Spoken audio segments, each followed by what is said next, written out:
बिल्कुल, जैसा मूवमेंट अभी है वैसा ही मूवमेंट 18 और 19 को भी रहेगा। किसी को भी किसी भी डिस्ट्रिक्ट में जाने की पूरी स्वतंत्रता है और वो उनकी स्वतंत्रता पर कोई आँच नहीं आएगी। सर रिसेंटली एक फेक न्यूज़ सर्कुलेट हो रहा है व्हीकल मूवमेंट को लेके, तो सर इसका ऊपर आप क्या कहेंगे? मैं अरुणाचल प्रदेश के सभी मतदाताओं से ये निवेदन करूंगा कि इस प्रकार की किसी भी प्रकार की कोई भी फेक न्यूज़ पर विश्वास ना करें। इंटर स्टेट जो मूवमेंट है उसमें किसी भी प्रकार की कोई बाधा नहीं है, ना कोई आवाजाही पे किसी प्रकार की पाबंदी है। और इस प्रकार की किसी भी प्रकार की कोई न्यूज़ होती है तो वो सी विजिल के तहत या किसी भी हमारी कंप्लेंट डेस्क पे पूछकर अपना समाधान कर सकते हैं। सभी आरओज एआरओज को भी और एसपीज को भी जो डिस्ट्रिक्ट में दिशा निर्देश दिएंगे कि किसी भी प्रकार का कोई मूवमेंट में हमारे सभी जितने भी नागरिकगण हैं, स्पेशली मतदाताओं को कोई परेशानी ना हो। सर रिसेंटली कोलोरियन का जो असेंबली कॉन्स्टिट्यूंसी का एक आपका कैंडिडेचर का विड्रॉ कर लिया है, तो वहाँ का स्थिति कैसा क्या है सर? नहीं, अभी अगर आप नॉमिनेशन के बाद कोई भी कैंडिडेट विड्रॉ करने की स्थिति में इलेक्शन प्रोसेस पे कोई प्रभाव नहीं पड़ेगा।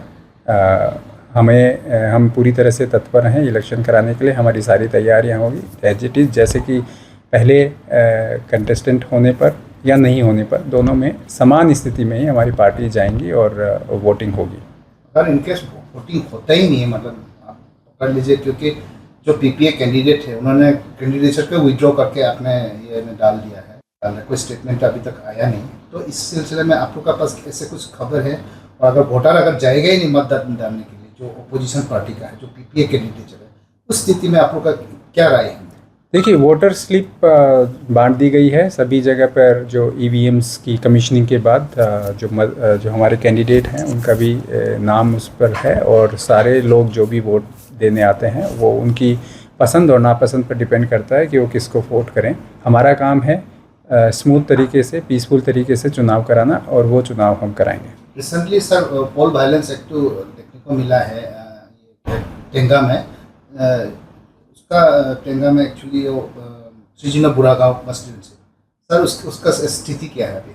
दो गुटों के बीच में अगर कोई झगड़ा होता है और उस झगड़े के दौरान लोगों की जो भी हाथापाई या जो अल्ट्रेशन होते हैं, उसमें हमारी तैयारियां ये है कि हमने अब तक की सबसे ज़्यादा फोर्सेस को भी मूवमेंट करा दिया है। सभी डिस्ट्रिक्ट्स में है, रूट मार्चेस हो रहे हैं, फ्लैग मार्चिंग है, और ऐसे मिसक्रिएंट्स हैं, ऐसे इस प्रकार के जो लोगों को अपने हाथ में लेते हैं उनके खिलाफ सख्त से सख्त कदम उठाने का हमने दिशा निर्देश जारी किया है।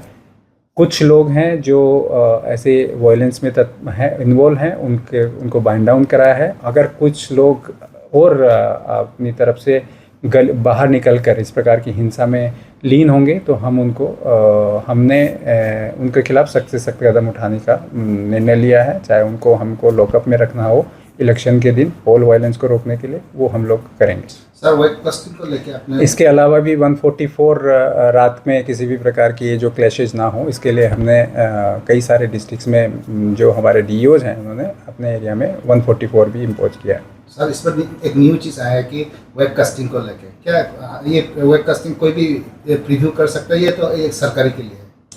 वेबकास्टिंग अगेन ये से इलेक्शन कमीशन की गाइडलाइन है, जिसमें इलेक्शन कमीशन भी देख सकता है, सीओ ऑफिस में देख सकते हैं, और हमारे कंट्रोल रूम से भी पूरा वेबकास्टिंग का पोलिंग स्टेशंस कम से कम 50% से ज़्यादा पोलिंग स्टेशंस हैं जिनको हम उनको देख सकेंगे डायरेक्टली। क्या पब्लिक देख सकते हैं? नहीं, पब्लिक का तो इसमें नहीं है। क्या हम लोग आके मीडिया वाला आके वो कंट्रोल रूम है वहाँ पर, आप डिस्ट्रिक्ट्स में जो आरओ के टाइम में उसमें पूरा विजिबल है।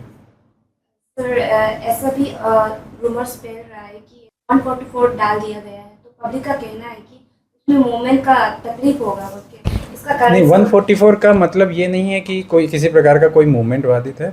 144 का मतलब ये है कि रात में 5 से ज़्यादा लोग इकट्ठे किसी भी जगह पे ना तो वो समूह बनाएं, ना किसी जगह इकट्ठा हो, ना किसी प्रकार की कोई, ताकि दूसरों में एक जो झगड़ा होता है, एक दूसरे के खिलाफ जो नारेबाजी होती है वो ना।